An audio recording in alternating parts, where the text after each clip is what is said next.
Muchas gracias, queridos hermanos. Vamos a continuar la genealogía de Yeshua, que cuando nos detenemos a examinar eso, entonces encontramos muchísima riqueza ahí, porque cada nombre es una historia, y cada historia es una enseñanza para nosotros.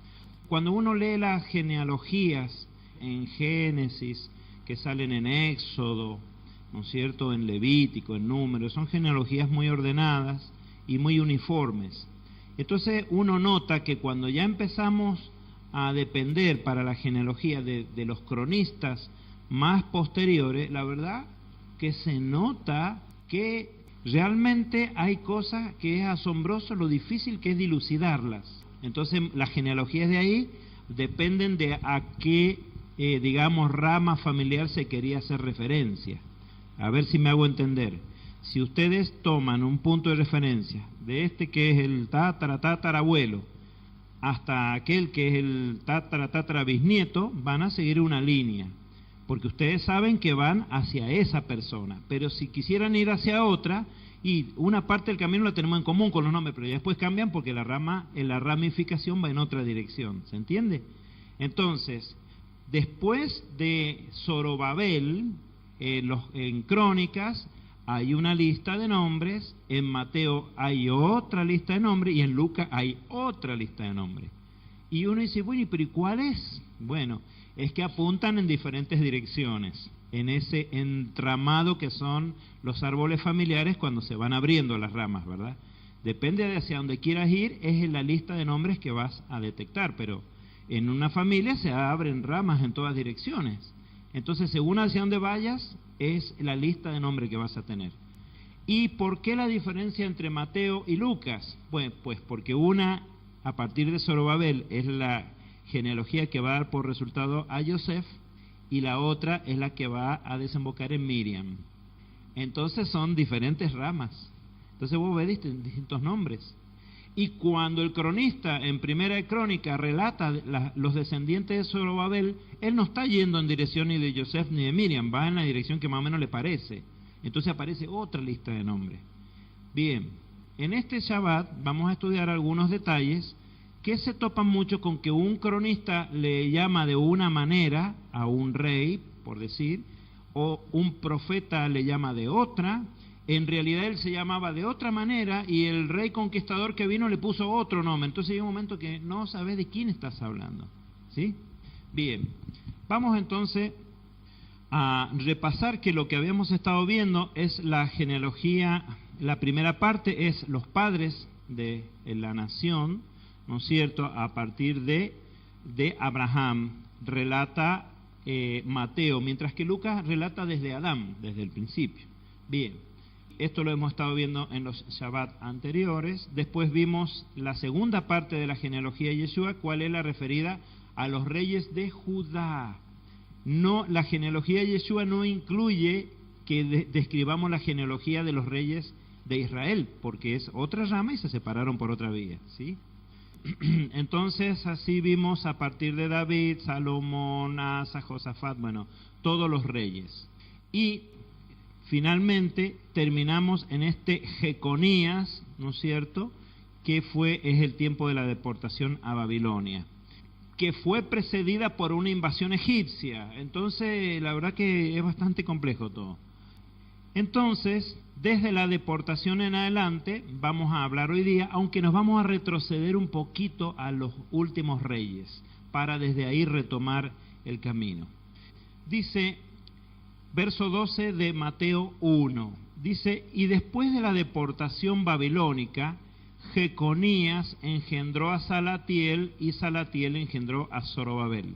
Bueno, según qué libros de los cronistas o de los profetas veamos, a este Jeconías se le llama Joaquín o se le llama Conías, pero ya vamos a ver que el nombre original de él además no es ninguno de esos tres. Entonces, por ahí no sabemos de quién se está hablando. Dice el verso 13, y Zorobabel engendró a Abiud, y Abiud engendró a Eliakim, y Eliakim engendró a Azor. Ven, a partir de Zorobabel, las genealogías, en el caso de Mateo 1 de Lucas y de Primera de Crónicas difieren totalmente unas de otras. ¿Por qué? Porque van hacia puntos de objetivo distintos, ¿sí? Dice, y Azor engendró a Sadoc, y Sadoc engendró a Akim, y Akim engendró a Eliud, y Eliud engendró a Eleazar, y Eleazar engendró a Matán, y Matán engendró a Jacob, y Jacob engendró a Joseph, el marido de Miriam, de la cual nació Yeshua, llamado el Mashiach. Entonces, acá aparentemente esta genealogía apunta ¿a quién? A José. Ahora, vamos a ver tal vez el Shabbat que viene si esta es la genealogía realmente de José o si es la genealogía de Miriam. ¿Por qué? Porque hay un recuento al final, dice 14 generaciones, 14 y 14, pero si contamos esta última genealogía, no hay 14, hay 13. Entonces algo pasa ahí que probablemente se le pasó a los traductores, ya lo vamos a ver en su momento. Tema no menor el de la genealogía.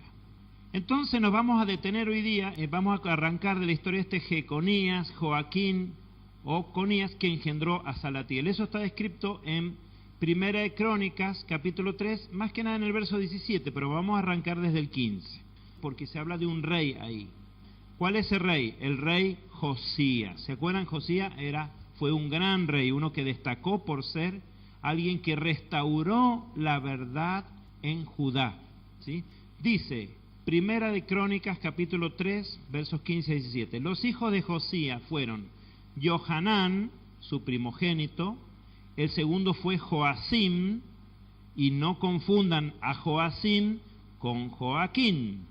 Y el tercero fue Sedequías, y el cuarto Salum, también llamado Joacás. Bien, ahí fíjense, de los hijos de Josías, no sé si ustedes le están siguiendo, hemos destacado a 3 de ellos, pero no a Johanán.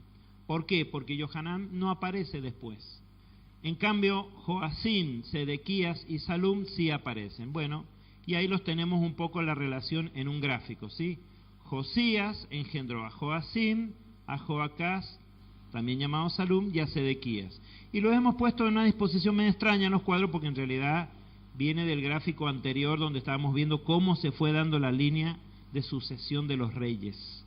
Pero el rey Josías tuvo de los 4 hijos del rey Josías, 3 pasaron por el trono, ¿sí?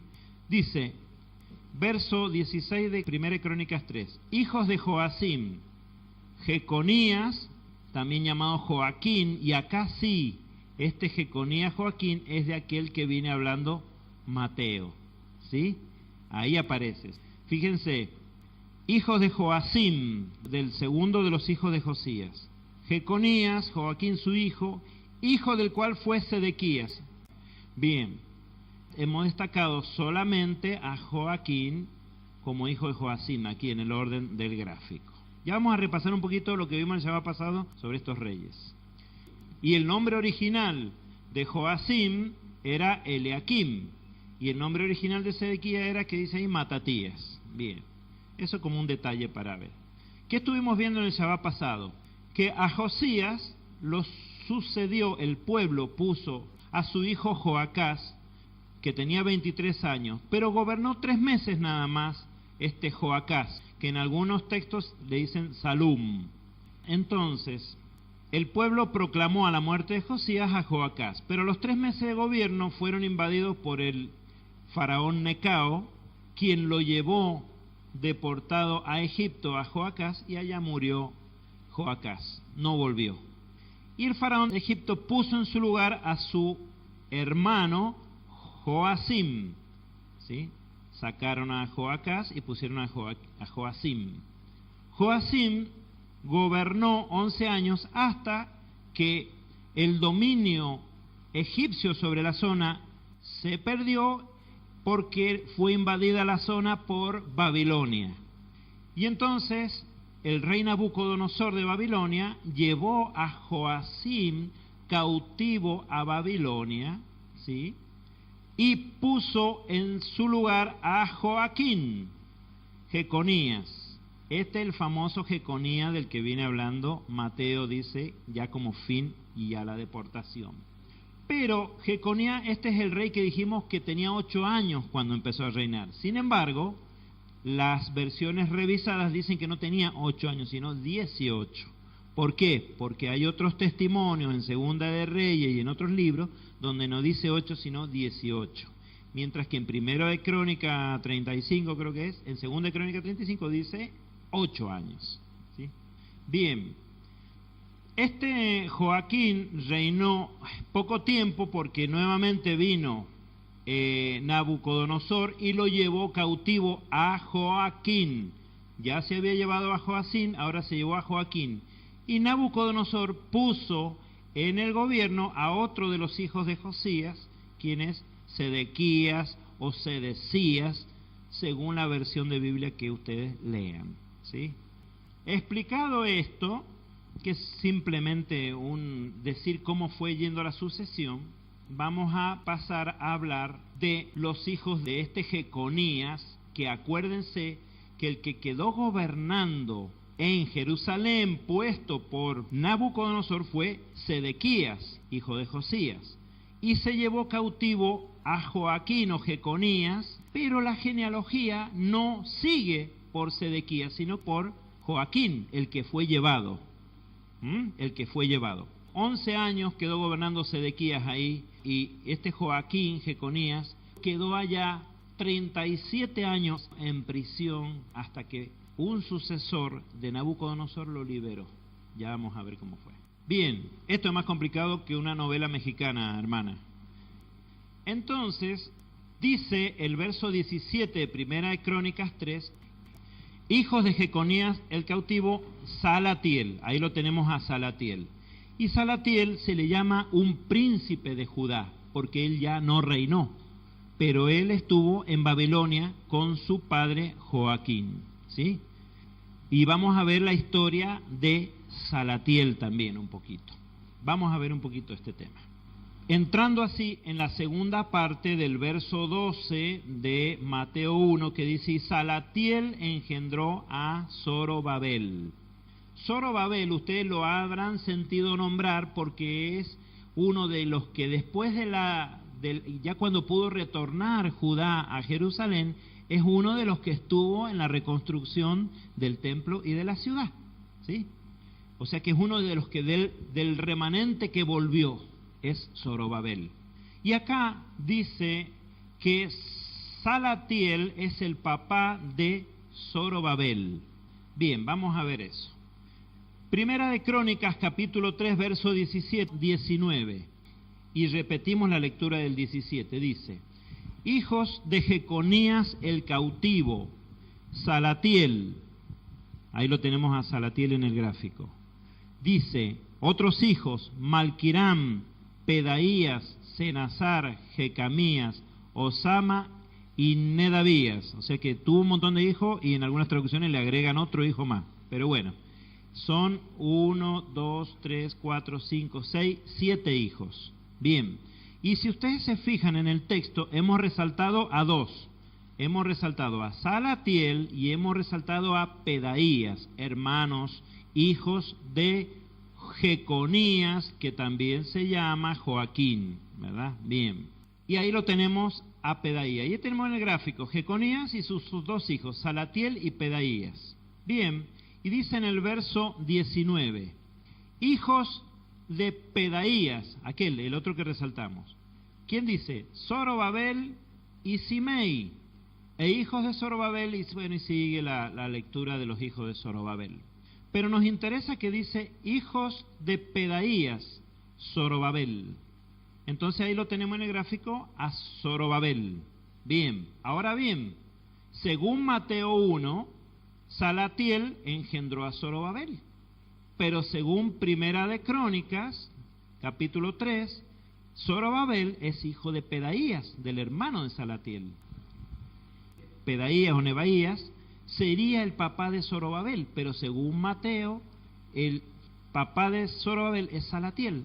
¿A quién le creemos? Bueno, las Biblias están llenas de comentarios en esta parte y arriesgan un montón de cosas. Bien, yo tomé la que me pareció más lógica, que es la que vamos a ver ahora. Bien. Bueno, por lo menos veo que les ha picado un poco la curiosidad, porque yo digo acá con toda esta ensalada, hermana, parece un plato de tallarín, hermana, porque vas para acá, para allá y no se entiende nada. Bien, entonces digo, se van a dormir todo con esto. Bien, vamos a ver. Entonces, vamos a comparar, ¿no es cierto?, a Salatiel y a Pedaía, y vamos a ver los registros genealógicos que hay en la escritura de cada uno de ellos. ¿Cuáles son esos registros? Ven, veamos. Hijos de Pedaías, yo les pediría que lo leamos, aunque tenemos un pedacito ahí arriba, si alguien no tiene, hijos de Pedaías, Primera de Crónicas 3, 19 y 20. ¿Quién lo tiene? Bien. Los hijos de Nedabías, Nedabía o Pedaía, sí. Pedaía, fueron Zorobabel y Simei. Bien. Los hijos de Zorobabel fueron Mesulam y Ananías. Bien. Y Salcat fue la hermana de estos. Bien. Y verso 20. Sí. También Hashubá, Oel, Berequías y Asadías, los hijos, bueno, ¿y sigo o no? Bueno, no, hasta ahí nomás. Vemos que hay una descripción va siguiendo la genealogía, la descendencia de Pedaías.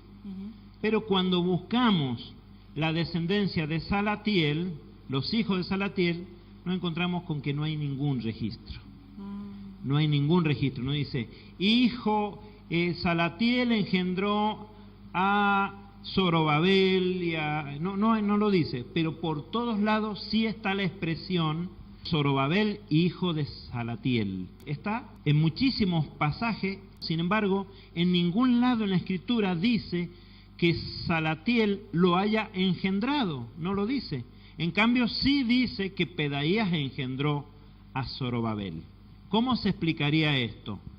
Bueno, una de las explicaciones más probables, que la que yo les voy a transmitir ahora, es la que está basada en la Torá. ¿Alguien se anima a arriesgar un poquito? ¿Cómo pudo haber sido esto? Podría ser, es por ahí. Bien, vamos a ver. Se piensa que Salatiel, que era hermano mayor de Pedaías, no tuvo hijos. Bien, entonces vamos a la Torá. Devarim, Deuteronomio capítulo 25, versos 5 en adelante, dice, si unos hermanos, fíjense en este mandamiento, si unos hermanos viven juntos y uno de ellos muere sin tener hijos, la mujer del difunto no se casará fuera con un hombre de familia extraña. Su cuñado se llegará a ella y la tomará por esposa y cumplirá con ella como cuñado. Y el primogénito que ella dé a luz perpetuará el nombre de su hermano difunto. Así su nombre no se borrará de Israel. Entonces se piensa, para mí esta es la explicación más basada, más bíblica que hay, que Salatiel le fue dado un descendiente de parte de su hermano Pedaías, o bueno, no me acuerdo que se llama ahí. ¿Podemos ver un caso como este en la Torá registrado? Sí, lo vamos a ver en Bereshit, en Génesis 38, versos 6 al 9. Fíjense. Y hay algo que, ¿por qué traer un caso de estos acá si ya tenemos uno con el que estamos tratando? Porque llama la atención algo que yo les voy a hacer notar ahora. Fíjense. Dice Génesis 38, versos 6 al 9. Judá le buscó esposa a su hijo y lo casó con una mujer llamada Tamar, que entre paréntesis Tamar está en la genealogía de Yeshua. Dice, pero, acá estamos trayendo la Biblia en lenguaje sencillo, por eso ustedes van a notar un lenguaje más, un poco así muy de relato, ¿sí? Pero a Dios no le gustaba la mala conducta de así que le quitó la vida. Más bien en otras Biblias dice palabras más fuertes, dice que era degenerado, por decir así, era bastante malo. Bien, entonces Judá le dijo a Onán, su otro hijo, ¿sí? Cásate con la viuda de tu hermano y cumple con tu deber de cuñado. Así tu difunto hermano tendrá hijos por medio de ti. Ahí está. Pregunto, ¿se había dado ya la Torá en el monte Sinaí acá? Todavía no. ¿Y cómo sabían ellos los mandamientos? Es lo que siempre decimos. La Torá se viene transmitiendo desde Adán y se puso por escrito y como pacto recién en Sinaí. pero la Torá es conocida y practicada desde el principio. Por eso quería traer este texto. Bien, ¿qué hizo Onán?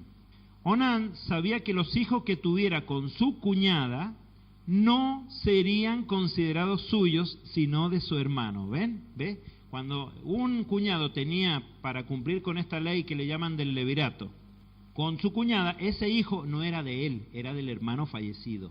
¿Sí?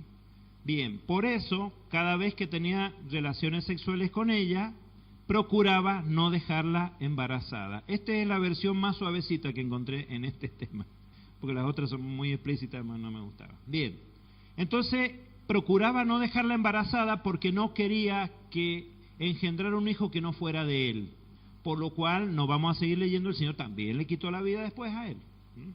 Bien, de ese modo evitaba darle hijos a su hermano muerto. Bien, pasamos esta zona de la curiosidad y vamos al resumen. Entonces, a la pregunta, ¿de quién fue hijo Zorobabel? Bien, la respuesta es, su padre biológico fue Pedaías, pero conforme a la Torá, viene a ser hijo de Salatiel. Por eso dice que en Mateo, fíjense, en Salatiel engendró a Zorobabel. Ahí se entiende bien cómo fue el dilema familiar este. Bien, pero cuando ya decíamos, bueno, por fin dejamos de hacernos problemas por estos temas, surge otro problema. Y este es un problema serio. Vamos a ver por qué. Entonces tenemos este gráfico, ¿no? Que nos pone a Jeconías, sus dos hijos Salatiel y Pedaías, y al nieto de múltiple uso, vamos a decir así, Zorobabel, porque es para uno, para otro. Bien, y nos deja algo acá que nos llama la atención. Y vamos a ver que hay una situación respecto de este Jeconías que afecta seriamente la posibilidad de que Yeshua sea el rey de Israel. Es una situación seria. Fíjense por qué. Segunda de Crónicas, capítulo 36, versos 9 y 10. Veamos qué hizo este Jeconías cuando accedió al trono. Fíjense. Joaquín era de 18 años cuando comenzó a reinar y reinó 3 meses y 10 días en Jerusalén e hizo lo malo a los ojos de Yahvé. ¿Por qué pusimos 18 así cortadito? Porque en Segunda de Crónicas sale 8, pero en Segunda de Reyes y otros pasajes sale 18. ¿Sí? Bien, ¿y qué dice? ¿Cómo se comportó? Dice que hizo lo malo a los ojos de Yahvé. Si en 3 meses y 10 días se quedó registrado que hizo lo malo, debe haber sido bastante malo lo que hizo. Adelante, José. Sí, por lo que he leído, justamente el tema de esto es porque en hebreo se nombran los múltiplos, o sea que podría ser 8 como podría ser 18. Podría ser, sí. Entonces, claro, por ahí debe ser por ahí el tema de los traductores. De los que traductores. Uno tomaron 8, que también Claro. la acepción también es 18. Claro, no es 18. Pero en otros pasajes dice 18, y ahí no hay divergencia en los otros pasajes. Ahora, este hombre, como decimos, en 3 meses y 10 días, para que haya quedado registrado que hizo lo malo, es que se portó realmente mal en ese tiempo. Bien, dice, verso 10, y a la vuelta del año, el rey Nabucodonosor envió, lo que dijimos antes, esto, ¿no? Y lo hizo llevar a Babilonia, juntamente con los utensilios más preciosos de la casa de Yahvé, e hizo que su hermano Sedequías reinara sobre Judá y Jerusalén. ¿Se acuerdan que hablamos de Sedequías? Que acá dice, ojo, dice que su hermano Sedequías, pero era hermano del padre. Eso es lo que estábamos viendo recién. Sedequías, ¿no es cierto?, es el tío de Joaquín, no el hermano. Bueno, todas estas cosas tenés que estar con muchísima atención cuando estás estudiando, porque de golpe te corren una ficha y se cae el panorama. Bueno, pero eso para una aclaración nada más. Lo que nos interesa es que este Joaquín se portó tan mal, también llamado Joaquín, también llamado Jeconías o también llamado Conías, son los 3 nombres que se le vienen. Bien, se portó tan mal que el Señor lo castigó y permitió que se lo llevaran a Babilonia, y allá quedó preso 37 años. Y en Jeremías, el Señor a Jeremías le mandó un mensaje a este Jeconías o Joaquín o Conías, como le quieran llamar, le mandó un mensaje. ¿Cómo habrá sido de malo el comportamiento de él? Que el Señor le mandó un mensaje muy, muy fuerte a él. ¿Cuál fue? Jeremías capítulo 22, versos 1, 2 y 30, no me acuerdo cuáles. Ya vamos a ver cuáles son. Dice así Jeremías 22, 1. Así me dijo Yahvé, baja a la casa del rey de Judá y habla allí esta palabra. ¿A quién le estaba mandando el mensaje? A este Jeconías. Dice, y di, oye el oráculo de Yahvé, oh rey de Judá, que te sientas sobre el trono de David. Y dice el verso 24, vivo yo, dice Yahvé, que aunque Conías, hijo de Joacim, rey de Judá, fuera anillo de sellar en mi diestra, aún de allí te arrancaría. O sea, como que malísimo. Fíjense que acá le llama Conías, ¿sí? ¿Quién es Conías? Es Jeconías o también Joaquín, para que no nos perdamos. Bien, aún de allí te arrancaría. Y en el verso 30 dice, fíjense lo que va a decir de Jeconías, que está en la genealogía de Yeshua. Dice, inscribid a este hombre como sin hijos, como varón malogrado en la vida, porque ninguno de su descendencia llegará a sentarse en el trono de David para reinar en Judá.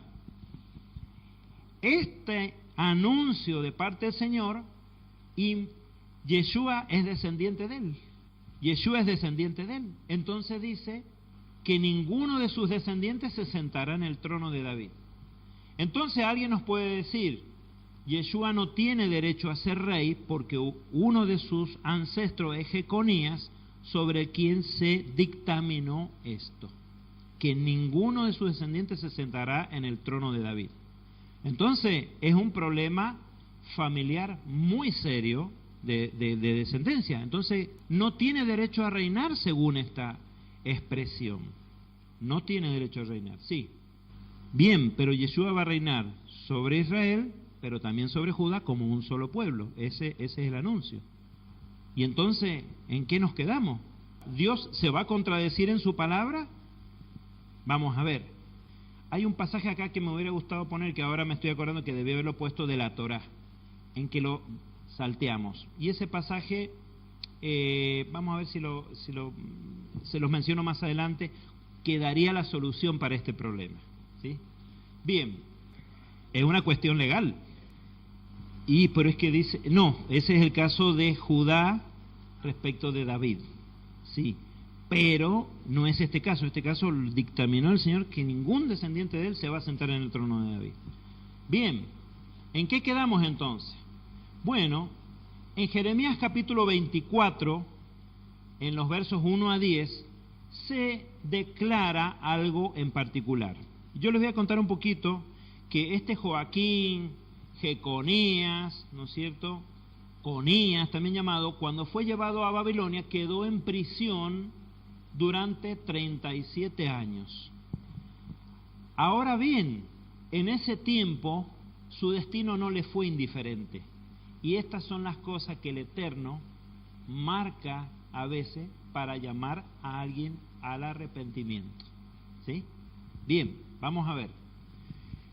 Yo les pediría que leyéramos, por favor, tomar el micrófono y leamos los 10 versos, esos 10 versos de Jeremías capítulo 24. Jeremías 24. La señal de los higos. Yahvé me mostró 2 cestas de higos puestas delante de la casa de Yahvé, después que Nabucodonosor, rey de Babilonia, hubo deportado a Jeconías ben Joacim, rey de Judá, y a los príncipes de Judá con los artesanos y los herreros desde Jerusalén, y los hubo llevado a Babilonia. Una cesta tenía higos muy buenos, como brevas, y la otra cesta tenía higos tan malos que de malos no se podían comer. Y Yahvé me dijo, ¿qué ves, Jeremías? Un momento ahí. La visión, 2 canastas de higos, uno con unos higos lindos que daban ganas de comerlos, y la otra con los higos, horrible, dice que no daban no se podían comer. Esto está diciendo algo que está pasando al mismo tiempo. Y ahora le va a explicar qué son. Sí, Fabi. Y Yahvé me dijo, ¿qué ves, Jeremías? Y respondí, higos, higos buenos, muy buenos, y otros malos, muy malos, que de tan malos no pueden comerse.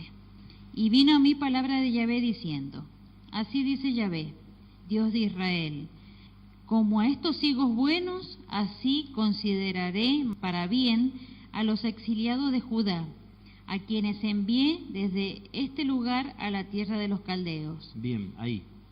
¿Cuáles son los higos buenos? Aquellos que hizo llevar al cautiverio. Son los higos buenos. A ver.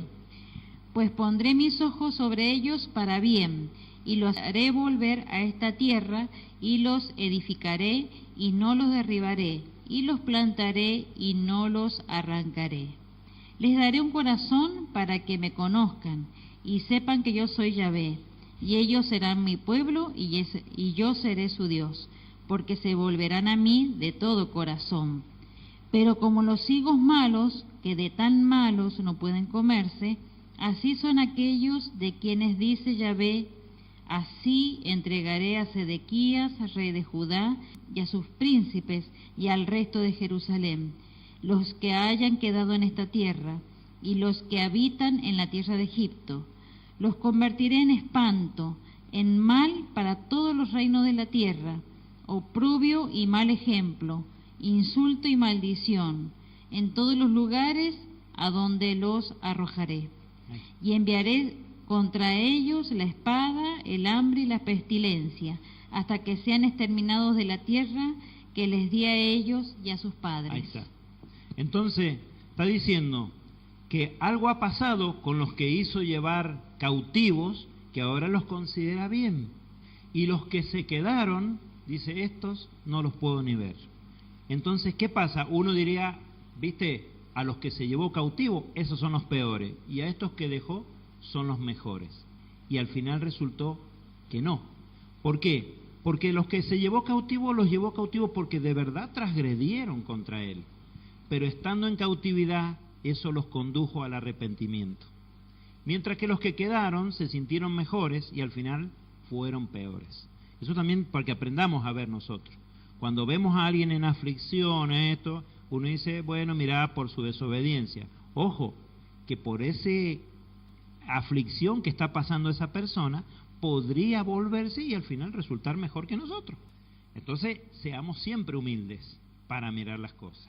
Y que, bueno, Daniel es de los que fueron llevados, ¿ves?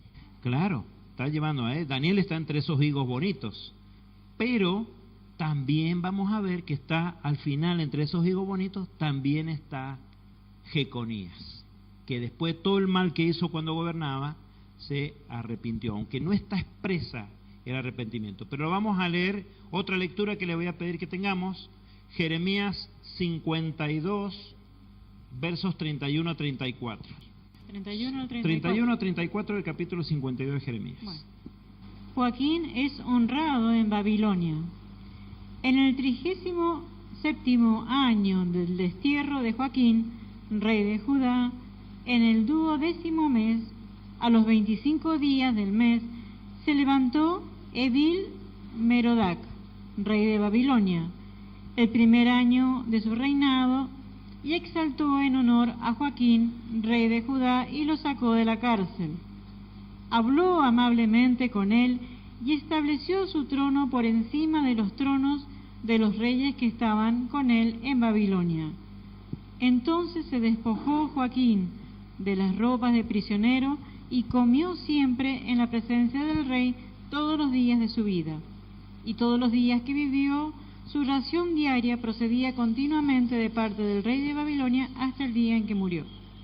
Bien, ¿cuántos años dice 37º? 37º año de su cautiverio, o sea que estuvo 37 años en prisión. Pero algo pasó, porque esto no se distrajo, el Eterno del castigo que le había dado, no se distrajo, sino que cuando se hubo arrepentido, mejoró notablemente su situación. Y dice que de todos los reyes cautivos que tenía, la colección de reyes que tenían los babilonios, él era el más importante.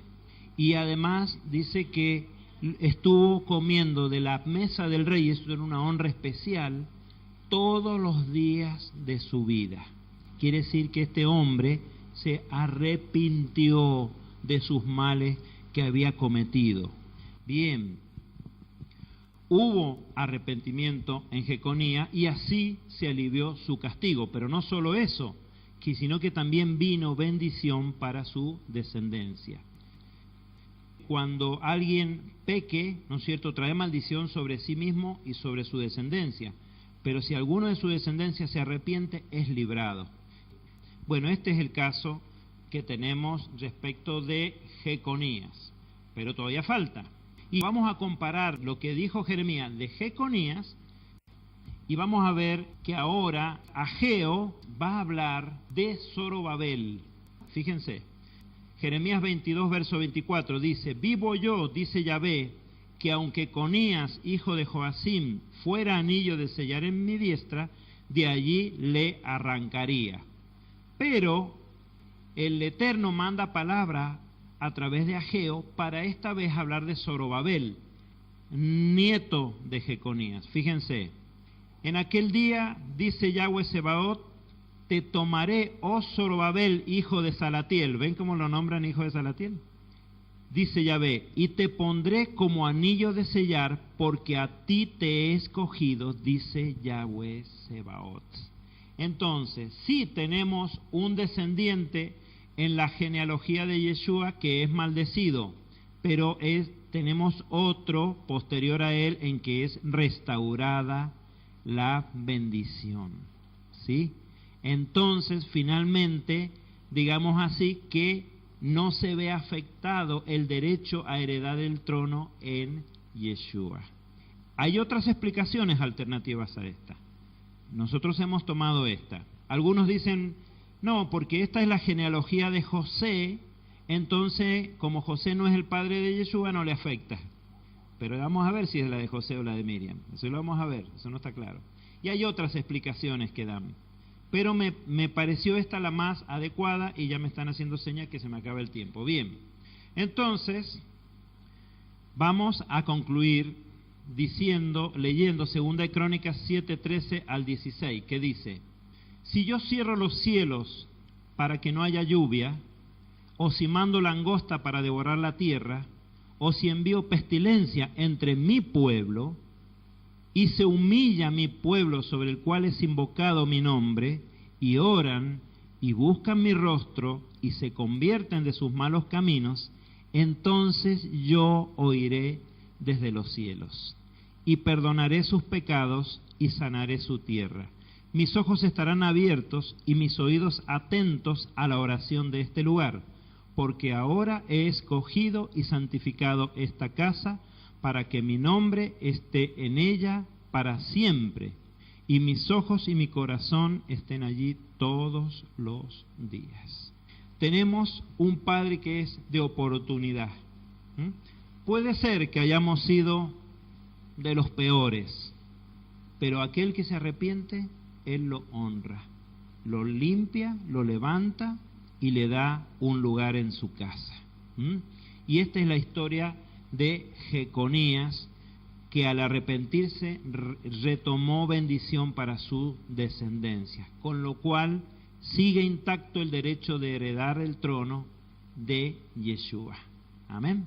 Bien, y con esto ya damos por terminado el estudio de hoy. Espero que no les haya resultado muy pesado, porque la verdad que yo no me gusta explicar cosas tan complejas que después si no las vuelve a leer, difícilmente se va a acordar. Bien, pero esta es la idea. Y subsanamos esta. Si alguien alguna vez te dice, bueno, Yeshua no puede tener acceso al trono porque Jeconías fue maldecido, y entonces tenemos que decir, sí, pero en su nieto Zorobabel la bendición fue restaurada. Gracias a que Jeconías se arrepintió y también a que Zorobabel mostró fidelidad hacia el Eterno. Amén. José. No, quería compartir algo que de alguna manera esto nos trae como aplicación personal también en la vida de cada uno de nosotros, en la cual siempre estamos, bueno, se nos llega que el tema de la maldición generacional y que, bueno, que hay que cortar la maldición generacional y, bueno, todo lo que conocemos que, bueno, se nos ha transmitido casi por tradición cristiana, ¿no? Y esto nos demuestra de que realmente el tema está en que uno se arrepienta. Ahí corta justamente toda... ¿Cuál es la manera de cortar? Esa es la pregunta. Claro, arrepentimiento de parte de uno. Y eso es lo que ya está cortando. Entonces lo que de alguna manera está bien, se puede interceder, orar por las situaciones, pero la maldición se corta con arrepentimiento. Con arrepentimiento. Genuino, por supuesto. No claro. Acá estamos hablando que hubo arrepentimiento genuino. Vimos cómo fue restaurado el rey en el lugar. Bueno, José, yo tengo una pregunta. ¿Y cómo se enseña normalmente que se corta la maldición? De otra manera. De otra manera. Sí. Reprendiendo, retando a Satanás, sí, y qué sé yo. Pero no, es con arrepentimiento genuino, como se cortan las maldiciones familiares. Por eso le decía que esto nos trae una enseñanza a nuestras vidas, de que realmente que tenemos por tradición cosas que no son así. Es tradición, todo ese tema de cortar de alguna manera, con muchas cosas. Distintos ministerios toman distintas posturas, ¿no?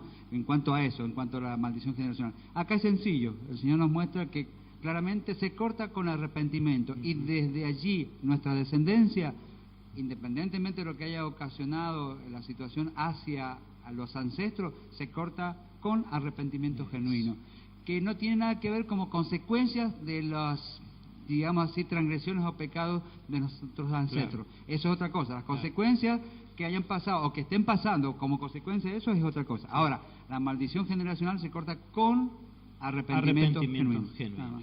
Bueno, te digo que es importantísimo el aporte, porque completa mucho de lo que venimos diciendo. ¿Por qué? Con una aplicación a nuestras vidas. No, porque mi tatarabuelo se dedicaba, no sé, a cosas de ocultismo y qué sé yo. Bien, ¿qué puedo hacer? Porque esas prácticas traen consecuencias sobre los descendientes, lo dice la palabra.